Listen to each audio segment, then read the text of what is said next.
সময়ের পরিবর্তনে এবং আধুনিক প্রযুক্তির আবির্ভাবে এই যন্ত্রটি পায় বিলুপ্তির পথে।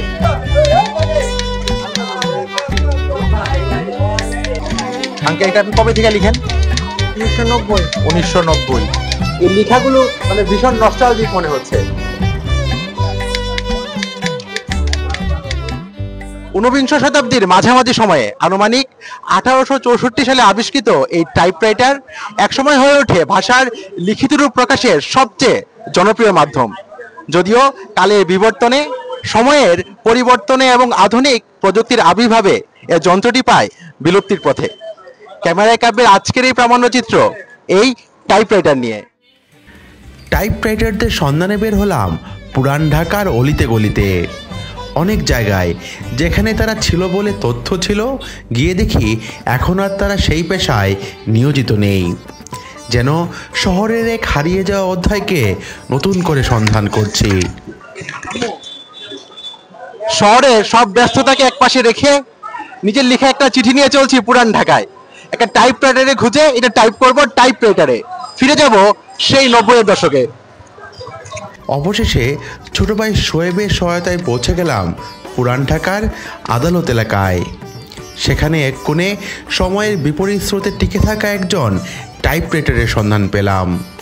প্রথমে তার চোখ ছিল ক্লান্তিতে ভরপুর, কিন্তু টাইপ করার সময় এক অদ্ভুত উজ্জ্বলতা, খসখসে কাগজ, কালির গন্ধ আর মেশিনের ছন্দ, একটা হারানো অধ্যায় যা এখনও তিনি বাঁচিয়ে রেখেছেন।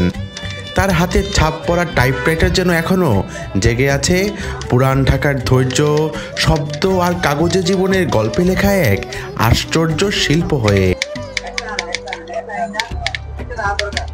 যন্ত্র কথা বলে, শব্দে, ছন্দে, ছাপে। এই টাইপরাইটার বা টাইপ মেশিন যে নামেই বলি না কেন, একসময় এটি ছিল মানুষের মনে ভাব প্রকাশের খোলা জানালা। প্রতিটি অক্ষর ছিল এক একটি শব্দ, এক একটি ইতিহাস।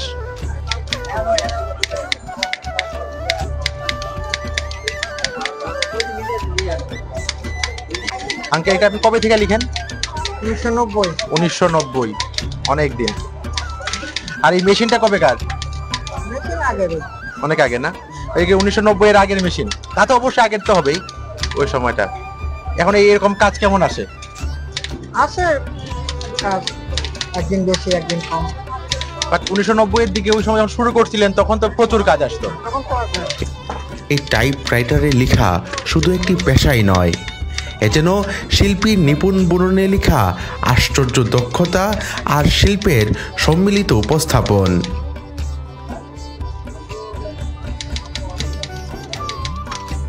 দীর্ঘক্ষণ যাবৎ ওনার লেখা লক্ষ্য করছি। আমরা যখন কম্পিউটার টাইপ করি আমরা অনেক বেশি ভুল করি, কিন্তু ওনারা খুবই কম ভুল করেন না বললেই চলে।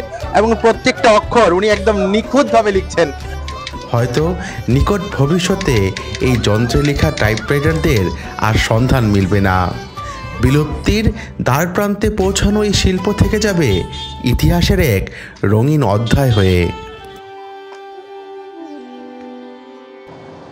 অনেকগুলো ভিডিওতে থাকা যে প্রিয় মানুষটা সেটা শোয়েবের সাথে অনেকগুলো কাজ করা হয়েছে একসাথে, এবং আজকের এই ভিডিওটা কিন্তু শোয়েবের প্রতি সবচেয়ে বেশি কৃতজ্ঞতা এই ভিডিওটাতে, কারণ ও কিন্তু আমাকে একদম চিনিয়ে নিয়ে এসেছে কোথায় টাইপরাইটার আছে।